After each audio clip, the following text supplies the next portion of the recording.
Bonsoir à tous, je suis ravi de vous accueillir dans ce journal. À la une de l'actualité, c'est la démission de Nicolas Hulot, le ministre de l'écologie, a claqué la porte du gouvernement, le gouvernement qui sera au complet dès ce mardi. La rentrée, c'est maintenant dans quelques heures, on verra les quelques changements qui auront lieu dans ce journal. Quel pays accueille le plus de migrants? Réponse à cette question dans un reportage. On fera un point sur la Ligue 1 alors que la 4e journée se déroule ce week-end, et puis il y aura le top 3 des recherches sur le web et la météo.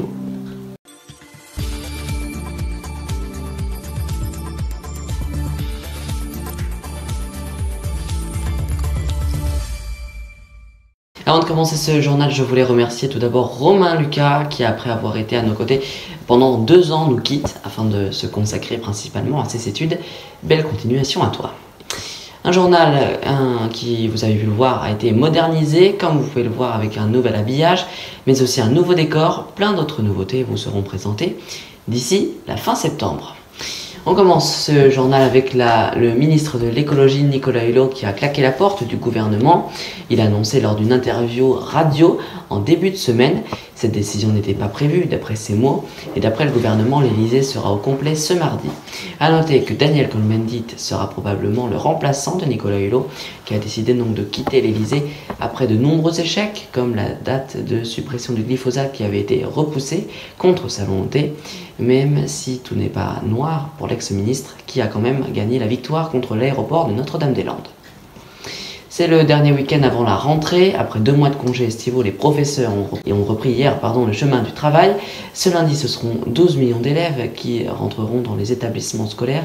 Parmi les nouveautés cette année, les classes à effectifs réduits dans les environnements classés ZEP étendus au CE1, ou encore des évaluations dès l'entrée au CE1 ou en seconde. Et au collège, il est désormais interdit d'utiliser son téléphone portable dans tous les établissements. On revient à la politique avec hier l'ancien chef de l'État François Hollande lors d'un long discours de rentrée qui a taclé sans le citer Emmanuel Macron, l'ex-président qui ne cache pas son envie de revenir en tant que candidat à la présidence au pays en 2022.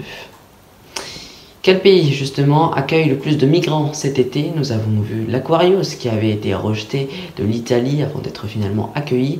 Regardez ce court reportage. Sur de 650 000 nouvelles demandes en 2017, l'Allemagne est le plus grand pays à accueillir des demandeurs d'asile avec près de 200 000. L'Italie arrive loin après avec 126 000 personnes. La France est en dessous des 100 000 personnes avec 91 000. Et puis la Grèce est près des 57 000. Notez que l'Allemagne est aussi le plus gros contributeur avec 27,6 milliards dépensés pour l'accueil des réfugiés. Nous sommes le 1er septembre et comme chaque début de mois, il y a quelques modifications, entre autres le tarif du gaz qui va augmenter de 0,9% et puis les ampoules halogènes vieillissantes et trop gourmandes en énergie seront interdites à la vente. Un point sur la Ligue 1 à présent avec hier soir lors du début de la 4e journée, Nice qui a battu en extérieur Lyon. Ce soir le PSG se déplaçait à Nîmes pour jouer à 17h. Demain à 21h il y aura Monaco-Marseille.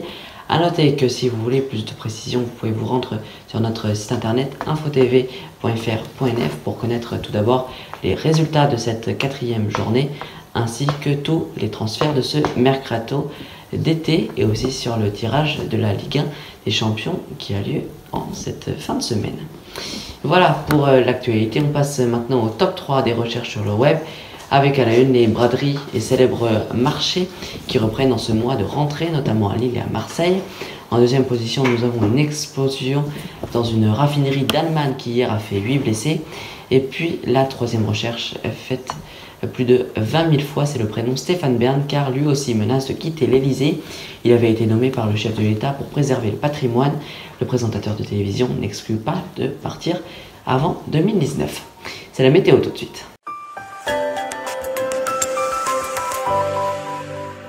La météo de ce dimanche matin, il y aura du soleil partout en France avec des températures dignes d'une fin d'été, 22 degrés à Paris, 23 aussi en Bretagne, 22 à Lille pour la braderie, 27 en Corse et 25 à Nice. Demain après-midi, il y aura un petit peu de pluie sur l'est du pays, surtout à Strasbourg, avec toujours 26 degrés partout en France. Et puis ce lundi, il y aura aussi du très beau temps, du soleil partout en France, une très belle rentrée donc qui s'annonce.